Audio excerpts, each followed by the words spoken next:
e mais no mondião que esse povo é profissional de fazer. Fica quieto que eu tô falando. Fica quieto que eu tô falando. Vossa Excelência tem que controlar. Não sabe quem comprou, não sabe quem comprou e tem ligações, e sabe agora das ligações pessoais em empresas que não têm aptidão. Olá e seja bem-vindo. Hoje foi a vez do ministro da Agricultura ser ouvido na Câmara dos Deputados. E ele chegou lá tentando dar aquela carteirada, lembrando aos deputados que Lula já havia liberado 1 bilhão e 300 milhões de reais para eles, além de ter começado a liberar emendas secretas deste ano para aqueles que fechassem os olhos para as ações de Lula. No entanto, o deputado Marcos Polon não caiu na armadilha e desmascarou o ministro, apontando as mentiras e as falácias do governo de Lula. Veja. A ação do governo, a liberação de 1,3 bilhão de reais de emendas parlamentares. Já começamos as entregas das emendas de 2024. Eu disse a vocês, aqui quando estive, eu não tenho conhecimento em algum momento da história, no ano da indicação, 2 ou 3 meses depois, a gente já está fazendo a entrega da indicação dos parlamentares. Como fizemos isso? Há algumas posições dizendo que a gente poderia já lançar um plano de recuperação para os produtores junto com o Plano Safra. Considero que não é adequado. O Fundo Social do Petróleo, 15 bilhões de reais já liberados para indústria, comércio e agropecuária. Os limites são de 300 milhões de reais para o CPF ou CNPJ, para linhas e equipamentos de compra de máquinas, com carência mais 4 parcelas. Investimentos, também 300 milhões de reais e grandes indústrias, 400 milhões de reais. Capital de giro, também autorizado até 400 milhões de reais. Especificamente, e eu tenho certeza que é o assunto que vai tomar o maior tempo do nosso debate, é com relação à compra de arroz.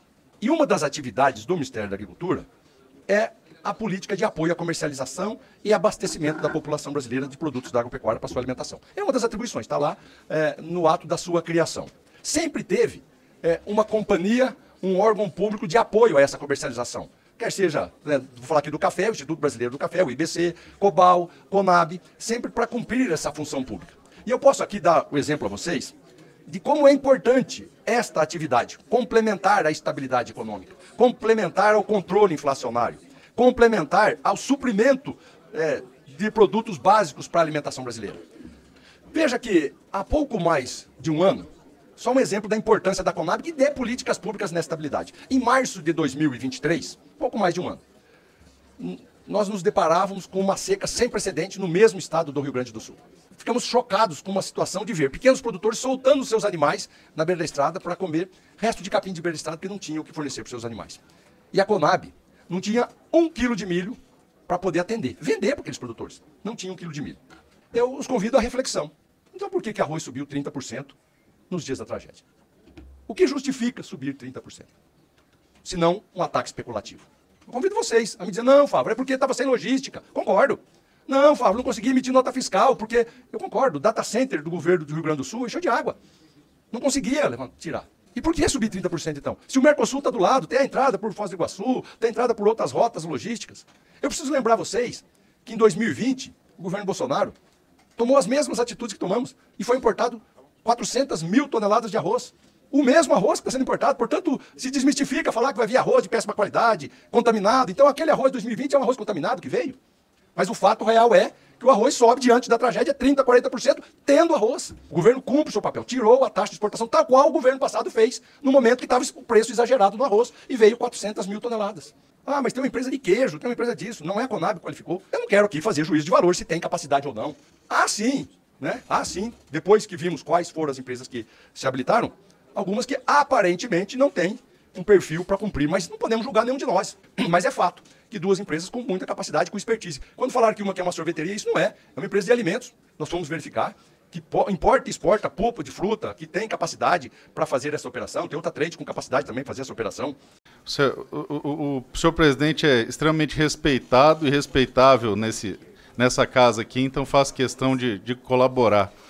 Mas eu estou retomando a normalidade da minha emoção, porque eu fiquei emocionado. A gente aprende nos átrios forenses, eu sou professor de Direito desde 2004, mais ou menos, e a gente ensina para os acadêmicos que o primeiro juiz da causa é o advogado. Se você não acredita no que você está defendendo, a defesa não é eficaz. E eu conheci a política, me interessei para a política, falei isso quando a gente inquiriu Montanha, e repito Montanha porque ele mesmo disse que gosta do apelido, quando a gente viu todo aquele escândalo de corrupção e queria ser uma política nova, ser diferente, nós somos frutos dessa política nova.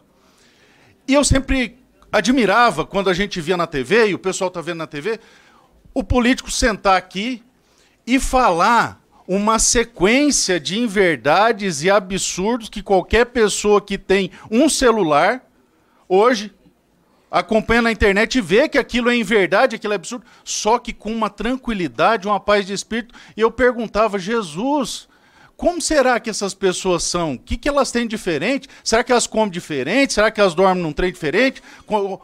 Do que vivem? Aonde andam? E hoje, aqui pertinho de mim, eu vi acontecer. Eu estou até emocionado, falando, nossa, é de verdade. Porque, para defender com a convicção que Vossa Excelência defendeu, esse monte de absurdo que Vossa Excelência falou, que é público e notório, que é mentira, o senhor é muito bom no que o senhor faz. O senhor é muito bom no que o senhor faz. Porque nós não conseguimos fazer isso aí. A gente que acredita igual o Emidinho falou do coração. O Emidinho falou do coração, o próprio Evair, ele fala do coração, ele vive aquilo lá. Presidente, vamos controlar os termos. Você percebe que ele fala do coração. Estou cuidando do meu tempo. Você percebe que ele fala do coração. E aí as pessoas falam com uma certa esperança ou inocência que vão ser atendidos, que vai ser cuidado, e não é. E não é. Se você analisar a estrutura factual do que está acontecendo, tem dois objetivos na ação desse desgoverno, como os colegas gostam de falar. A primeira é se vingar do produtor rural e destruir os meios de produção do Brasil para concentrar em oligopólios. Por isso o pequeno e médio está sofrendo em todos os segmentos. As ações de vocês no leite acabar com os produtores de leite. Acabar com os produtores de leite. Eu recebo reclamação o tempo todo porque o pessoal sabe que meu avô era produtor de leite e quebrou na atividade. O que vocês estão fazendo com o café do pequeno e médio é criminoso. Mas em todos os segmentos. Na pecuária, nós fizemos uma audiência pública aqui, o deputado Fraga tem um pedido de criação de CPI do boi gordo, para ver, porque o ciclo da pecuária está desnaturalizado. Nós temos estudos de economistas apontando que está tendo intervenção de oligopólios no ciclo da pecuária. E sequencialmente...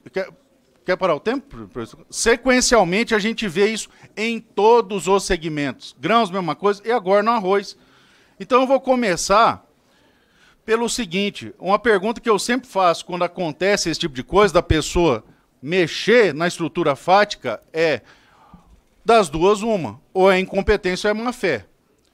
Ou é incompetência ou é má-fé. Vossa Excelência falou várias vezes, e não sou eu que vou fazer isso do juiz de valor, se na obtenção desses dados é má-fé ou incompetência, que o arroz subiu de 30% a 40% por conta da especulação, de 30% a 40% por conta da especulação, e é publicizado que, segundo os próprios dados da Conab, o preço do arroz subiu 25,6% em uma crescente estabilizada desde julho do ano passado.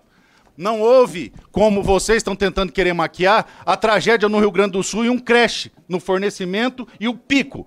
Porque o colapso na economia que nós estamos vivendo, e vai piorar muito mais, só não está pior por conta do presidente do Banco Central, o colapso que nós estamos vivendo e vai piorar muito mais, eu repito, não é por conta da tragédia no Rio Grande do Sul e vocês estão querendo botar a culpa na desgraça que aconteceu no Rio Grande do Sul. É por conta da desgraça econômica. Vossa Excelência pergunta, por que subiu? Por que subiu? E eu digo que, segundo dados da Conab, está subindo em escala, numa subida crescente por conta da desvalorização do dinheiro, que é a moeda, uma das que mais desvaloriza no mundo. Por que sobe, senhor ministro? Porque o dinheiro está deixando de valer.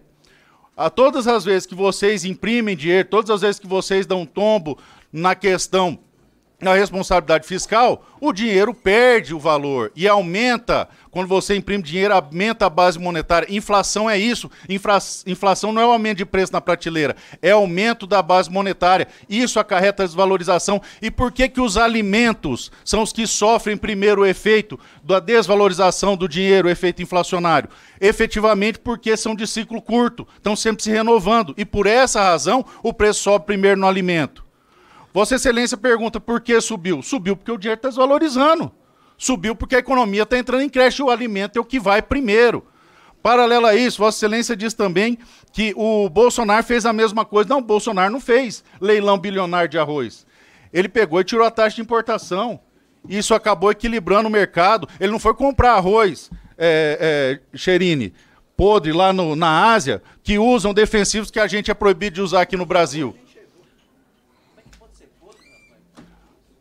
Eu vou ficar sendo interrompido, presidente? Obrigado, presidente. Por quê? Isso tem um objetivo. Essa 1 milhão de toneladas que tentaram fazer tem sempre o mesmo objetivo: arrebentar com a produção rural, se vingar do produtor rural, que é isso que eles estão fazendo, desestimular a produção. E no momento que o produtor está mais fragilizado lá no Rio Grande do Sul, o que faz? Injeta um monte desse arroz duvidoso aí na economia e fragiliza o ciclo de produção, desincentiva o ciclo de produção, botando 7 bi para fora, quando na verdade isso aí poderia estar sendo usado como incentivo de produção no próprio Rio Grande do Sul, porque vai precisar reconstruir. Tem lugar que nem o solo ficou, arrastou tudo, acabou com a propriedade do pessoal. E aí a gente começa a entender por que foi feito esse malabarismo. Por que é feito esse malabarismo retórico? Primeiro, para colocar a culpa da incompetência na economia numa tragédia que aconteceu. Segundo, para abrir a possibilidade de criar um leilão bilionário com altos índices de que tem caroço nesse angu, de que isso é um grande escândalo de corrupção. Ora, o senhor diz que não vai fazer juízo de valor e não vai julgar se tem perfil ou se não tem, quem comprou, quem não comprou. Gente, locadora de carro, quitanda, mercearia, com ligações com gente do governo, um troço desse tamanho, desse vulto. Então a gente vê que o atual desgoverno, ele tem duas funções, 2 objetivos. Primeiro, se vingar de todo mundo que ele vê como inimigo, é o povo brasileiro, que pôs ele na cadeia, é a direita que pôs ele na cadeia, é o agro, que não apoia bandido, não apoia criminoso. Então é se vingar de todos esses segmentos e, claro, o mais importante, que é o que eles mais gostam, se locupletar e meter a mão no dinheiro público. Bom e velho, roubar dinheiro público, como fizeram no Petrolão, no Mensalão e mais no Mondião, que esse povo é profissional de fazer. Fica quieto que eu tô falando. Fica quieto que eu tô falando. Vossa Excelência tem que controlar não sabe quem comprou, não sabe quem comprou e tem ligações, e sabe agora das ligações pessoais em empresas que não têm aptidão. Ah, por que anulou? A gente não sabe por que anulou. Eu sei por que anulou, porque vocês foram pegar a boca na botija. E é por isso que vocês querem censurar a internet. Porque através da internet o povo inteiro ficou sabendo o que aconteceu, porque não teve uma linha na imprensa padrão, não teve uma nota na imprensa padrão. E se não é a internet divulgar isso aí aos 4 cantos e mostrar o absurdo do que aconteceu no nosso país, que no momento de fragilidade do produtor de arroz, não só do Rio Grande do Sul, mas do Brasil inteiro, que o meu estado também produz arroz, o que o governo faz? Dá uma cacetada na cabeça de todos os produtores, o que a gente sabe que vai acabar desestimulando a produção. Então o objetivo, sim, foi viabilizar um esquema de corrupção bilionário e como vocês foram pegos com a boca na botija pela rede mundial de computadores, por isso vocês querem censurar, que vocês anularam isso aí. Mas não durme em berço esplêndido. 30 segundos, presidente. Não, obrigado, Paulo. Para concluir. Interromperam ele, presidente. Interromperam o Polon, presidente. Mais 30 segundos.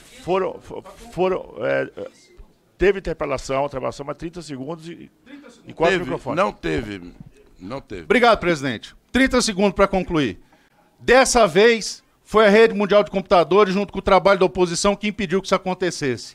Não fiquem deitados em berço esplêndido. Nós não vamos dormir e nós não vamos permitir que vocês destruam o Brasil a partir de todo segmento, especificamente do agro. E nós vamos lutar incansavelmente, se valendo da internet de todos os meios. E ainda que vocês censurem toda a internet, nós vamos pegar e vamos fazer por carta, por bilhete, por boca a boca, até conseguir parar o que vocês estão tentando fazer. Muito bem. Se você gostou do conteúdo, venha fazer parte da nossa comunidade. Clique no botão de inscrição e seja membro do canal Simplesmente Fatos. Aproveite também para compartilhar este vídeo com seus amigos, para que eles também possam se juntar a nós. Conto com o seu apoio.